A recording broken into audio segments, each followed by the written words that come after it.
सबको मेरा सादर प्रणाम। आज मैं अत्यंत गर्व और प्रसन्नता के साथ आप सभी का ग्राम बरसिन की पावन धरा पर स्वागत करती हूँ।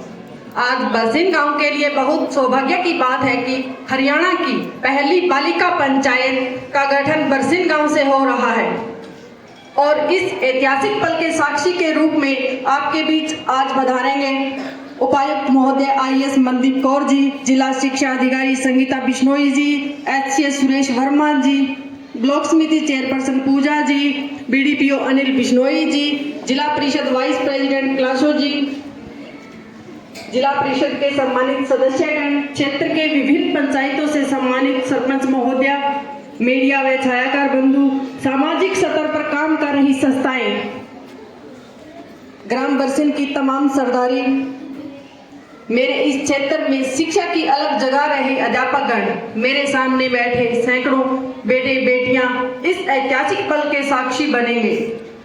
यह केवल एक पंचायत का गठन नहीं, यह समाज में सकारात्मक परिवर्तन लाने की एक ठोस कदम है। यह एक ऐसी क्रांति की शुरुआत है जो आने वाले वर्षों में हमने बेटियों के जीवन में एक नई दिशा, एक नई उड़ान, एक नया आत्मविश्वास देगा। आज हम सभी एक ऐसे समय में खड़े हैं जहां बेटियां हर क्षेत्र में अपनी प्रतिभा का लोहा मनवा रही है। वो वैज्ञानिक बन रही है, वो सेना में जा रही है, खिलाड़ी बन रही है, IAS बन रही है, IPS बन रही है, तो उनकी भागीदारी। लेकिन अब जब बात ग्रामीण विकास और निर्णय निर्माण की आती है तो उनकी भागीदारी अभी भी बहुत कम है। जब मैं जिला परिषद चेयरपर्सन के रूप में नियुक्त हुई तो मैंने देखा जिला पंचायती राज में हरियाणा सरकार ने महिलाओं के लिए 50% आरक्षण रखा। महिलाएं निर्वाचित भी हुई, लेकिन फिर भी अधिकतर महिलाएं प्रतिनिधित्व खुद नहीं कर पा रही। हमें लगता कि जो हमारा बुनियादी ढांचा है, हमें उस पर काम करने की जरूरत है। इसी दौरान मेरा IIM अहमदाबाद में भी एक हरियाणा की ओर से प्रशिक्षण शिविर में चयन हुआ। वहीं से विचार की इस बालिका पंचायत के विचार की उत्पत्ति हुई। तो 11 से 21 साल तक की बेटियां पंचायती राज व्यवस्था का हिस्सा बन जाए तो हम पंचायती राज व्यवस्था में आने वाले समय में महिलाओं की भागीदारी को सुनिश्चित कर सकते हैं। जब मैं कैंप से वापस आई तो मैंने अपने जिला परिषद के अधिकारियों से चर्चा की, तो अधिकारियों ने भी इस विषय पर पूरी रुचि दिखाई और काम भी शुरू कर दिया। और इस प्रयास को जब अमलीजामा पहनाने के लिए जिला परिषद की बैठक में हमने ये बात रखी तो मेरे जिला परिषद के माननीय सदस्यगणों ने भी एक तरफा समर्थन दिया और इसमें मेरा पूरा सहयोग किया।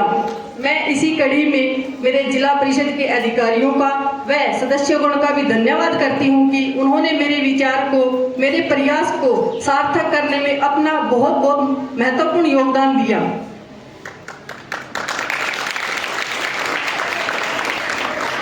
हमारी इस पहल से बेटियां पंचायत भवन तक पहुंचेगी, गांव के विकास में अपनी भागीदारी सुनिश्चित करेगी और गांव को, परिवार को वो आगे बढ़ाएगी। आज इस प्रांगण में सामाजिक व्यवस्था से जुड़े लोग, राजनीतिक व्यवस्था से जुड़े लोग व प्रशासनिक व्यवस्था से महत्वपूर्ण यहाँ उपस्थित है। इस प्रांगण में माँ भी आए हैं, बहनें भी आई हैं। तो मैं आप सबसे निवेदन करती हूँ कि आपका सहयोग इस नवाचार को सफल बनाने में अपनी अहम भूमिका निभाएगा।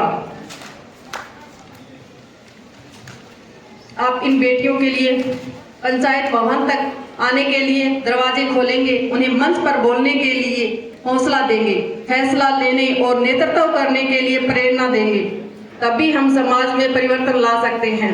बेटियों को हम मुख्य धारा से जोड़ सकते हैं। 2 शब्द बेटियों के लिए। आपको अब केवल पढ़ना नहीं है, आपको अब केवल पढ़ना नहीं है, आपको नेतृत्व भी करना है। आपको अब केवल सपने नहीं देखने, आपको अब केवल सपने नहीं देखने, उन्हें साकार भी करना है।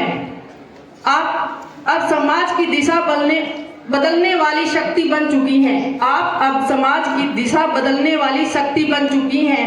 आपसे मेरी अपेक्षा है कि आप अपनी पंचायत को सिर्फ नाम की संस्था न रहने दें, बल्कि इसे एक प्रेरणा का केंद्र बनाएं। यह मंच आपके विचारों, आपकी ऊर्जा और आपके आत्मविश्वास से चलना चाहिए। यह गांव अब केवल नक्शे पर स्थान नहीं, यह गांव अब केवल नक्शे पर एक स्थान नहीं, बल्कि परिवर्तन का प्रतीक होगा। बालिका पंचायत केवल शासन का हिस्सा नहीं, यह एक सामाजिक जागरण की शुरुआत होगी। बालिका पंचायत केवल शासन का हिस्सा नहीं, यह एक सामाजिक जागरण की शुरुआत होगी। बेटी जब पढ़ेगी तो समाज जागेगा, बेटी जब पढ़ेगी तो समाज जागेगा, बेटी जब बोलेगी तो नारी सशक्त होगी, बेटी जब बोलेगी तो नारी सशक्त होगी, बेटी जब चलेगी तो गांव, जिला और देश आगे बढ़ेगा। आप सबका बहुत बहुत धन्यवाद। आप सबका धन्यवाद। मैं मेरी प्यारी बेटियों के लिए सफल नहीं पा रही की हार्दिक शुभकामनाएं देती हूँ। जय हिंद, जय